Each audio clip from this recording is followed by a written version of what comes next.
শুরুতেই জানিয়ে দেব সংবাদ শিরোনাম। ধানমন্ডি ৩২-এ আওয়ামী লীগ কর্মী সন্দেহে ৩ জন আটক। ফরিদা আক্তারের মন্তব্য ভুল, প্রেস সচিব।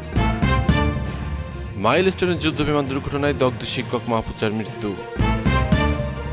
অধ্যাপক ইউনূসের মালয়েশিয়া সফরে কৌশলগত সম্পর্ক জোরদার। ইঞ্জিনিয়ার মোশাররফ ও শমী কায়সার জামিনে মুক্ত। আখাউড়ায় 2 সাংবাদিকের নামে মামলা, প্রতিবাদে মানববন্ধনের ঘোষণা। শেখ হাসিনা সহ 286 জনের বিরুদ্ধে রাষ্ট্রদ্রোহ মামলা, চার্জশিট গ্রহণ। এতক্ষণ শুনলেন সংবাদ শিরোনাম, এবার বিস্তারিত। ধানমন্ডি ৩২-এ আওয়ামী লীগ কর্মী সন্দেহে ৩ জন আটক। রাজধানীর ধানমন্ডি ৩২ নম্বর এলাকায় আওয়ামী লীগ কর্মী সন্দেহে 3 জনকে আটক করেছে পুলিশ। বৃহস্পতিবার রাতে জনতা তাদের আটক করে পুলিশের হাতে তুলে দেয়। ধানমন্ডি থানার এসআই আকিব নূর জানান, আটক ব্যক্তিদের বিষয়ে যাচাই বাছাই চলছে। পুলিশের সূত্রে জানা গেছে 15ই আগস্টকে সামনে রেখে এলাকায় নিরাপত্তা জোরদার করা হয়েছে। আটক ব্যক্তিদের মধ্যে 2 জন ফেসবুকে লাইভ করছিলেন, অপর একজনের গতিবিধি ছিল সন্দেহজনক। রাত 11টার দিকে বঙ্গবন্ধু শেখ মুজিবুর রহমানের বাড়ির সামনে সড়কে ব্যারিকেড বসানো হয় এবং যান চলাচল বন্ধ থাকে। এলাকায় ব্যাপক নিরাপত্তা ব্যবস্থা ও আইন শৃঙ্খলা বাহিনীর উপস্থিতি লক্ষ্য করা যায়। ফরিদা আক্তারের মন্তব্য ভুল, প্রেস সচিব।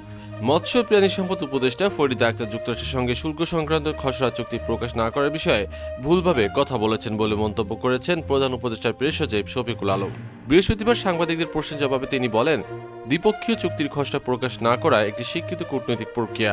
তিনি আরও জানান, চুক্তি সম্পন্ন হলে যুক্তরাষ্ট্রের কাছে গোপনীয়তার শর্ত তুলে নেওয়ার অনুরোধ জানানো হবে। এর আগে ফরিদা আক্তার খসড়া চুক্তি প্রকাশ না হওয়ায় উদ্বেগ প্রকাশ করেছিলেন। মাইলস্টোনের যুদ্ধবিমান দুর্ঘটনায় দগ্ধ শিক্ষক মাহফুজার মৃত্যু। রাজধানীর উত্তরের দিয়াবাড়ির মাইলস্টোন স্কুল অ্যান্ড কলেজে যুদ্ধবিমান বিধ্বস্ত হওয়ার ঘটনায় দগ্ধ হয়ে চিকিৎসাধীন থাকা শিক্ষক মাহফুজা খাতুন মারা গেছেন। জাতীয় বার্ন ও প্লাস্টিক সার্জারি ইনস্টিটিউটে 24 দিন মৃত্যুর সঙ্গে লড়াই করে বৃহস্পতিবার দুপুরে তিনি শেষ নিঃশ্বাস ত্যাগ করেন। চিকিৎসকদের মতে তার শরীরের 25% দগ্ধ হয়েছিল এবং শ্বাসনালী গুরুতরভাবে ক্ষতিগ্রস্ত হয়েছিল। মাগরিবের নামাজের পর স্কুল ক্যাম্পাসে জানাজা শেষে উত্তরার 12 নম্বর সেক্টরের কবরস্থানে তাকে দাফন করা হয়। গত 21শে জুলাই মাইলস্টোন স্কুল ক্যাম্পাসে বিমান বাহিনীর যুদ্ধবিমান বিধ্বস্ত হয়ে এ পর্যন্ত 35 জনের মৃত্যু হয়েছে, যাদের মধ্যে শিক্ষার্থী, শিক্ষক ও অভিভাবকও রয়েছেন। এখনো 21 জন দগ্ধ রোগী চিকিৎসাধীন আছেন, একজন আইসিইউতে সংকটাপন্ন। অধ্যাপক ইউনূসের মালয়েশিয়া সফরে কৌশলগত সম্পর্ক জোরদার। মালয়েশিয়ার স্বরাষ্ট্রমন্ত্রী সাইফুদ্দিন নাসুতিয়ন ইসমাইল জানিয়েছেন, প্রধান উপদেষ্টা অধ্যাপক মোহাম্মদ ইউনূসের সাম্প্রতিক কুয়ালালামপুর সফর বাংলাদেশ মালয়েশিয়ার দ্বিপক্ষীয় সম্পর্কে নতুন গতি এনেছে, বিশেষ করে কৌশলগত বহুমুখী খাতে সহযোগিতা বৃদ্ধিতে। মন্ত্রী জানান, এই সফরের প্রতিরক্ষা, জ্বালানি, হালাল পণ্য, গবেষণা, শিক্ষা, সেমিকন্ডাক্টর ও ব্লু ইকোনমি খাতে 5টি সমঝোতা স্মারক এবং 3টি নোট অফ এক্সচেঞ্জ স্বাক্ষরিত হয়েছে। এছাড়া মালয়েশিয়ায় কর্মরত বাংলাদেশি শ্রমিকদের জন্য মাল্টিপল এন্ট্রি ভিসা চালুর সিদ্ধান্ত নেওয়া হয়েছে, যা বৈধ শ্রমিকদের সহজে দেশে যাওয়া আসার সুযোগ দেবে। তিনি আরও বলেন, এই পদক্ষেপ মালয়েশিয়ায় কর্মরত বাংলাদেশিদের অবদানের স্বীকৃতি এবং 2 দেশের পারস্পরিক শ্রদ্ধা ও বিশ্বাসের সম্পর্ককে আরও সুদৃঢ় করবে। সফরে রোহিঙ্গা সংকট ও মিয়ানমারের পরিস্থিতি নিয়েও আলোচনা হয়েছে, যেখানে আঞ্চলিক শান্তি ও আসিয়ান সহযোগিতার গুরুত্ব তুলে ধরা হয়। ইঞ্জিনিয়ার মোশাররফ ও শমী কায়সার জামিনে মুক্ত। জুলাই অভ্যুত্থানকালে হত্যা চেষ্টার মামলায় অভিনেত্রী শমী কায়সার জামিনে মুক্তি পেয়েছেন। ডিআইজি প্রিজন জাহাঙ্গীর কবির গতকাল বৃহস্পতিবার এ তথ্য নিশ্চিত করেন।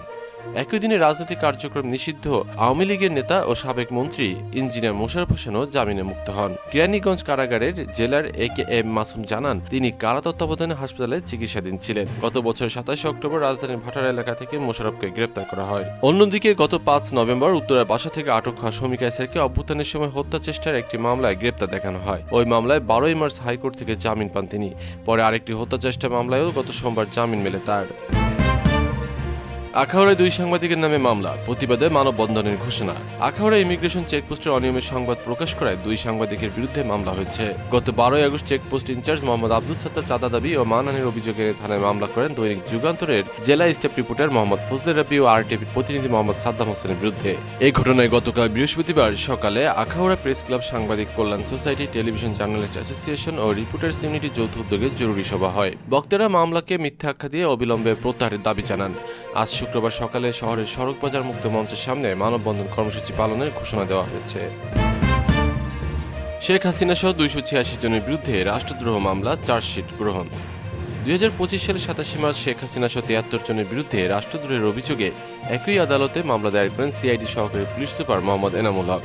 পরে সিআরপিসির 196 ধারায় ক্ষমতাপ্রাপ্ত হয়ে তদন্তের দায়িত্বও পান তিনি। তদন্ত শেষে 286 জনকে আসামি করে চার্জশিট দাখিল করে তদন্ত কর্মকর্তা এনামুল হক, যা আদালত গ্রহণ করেছেন।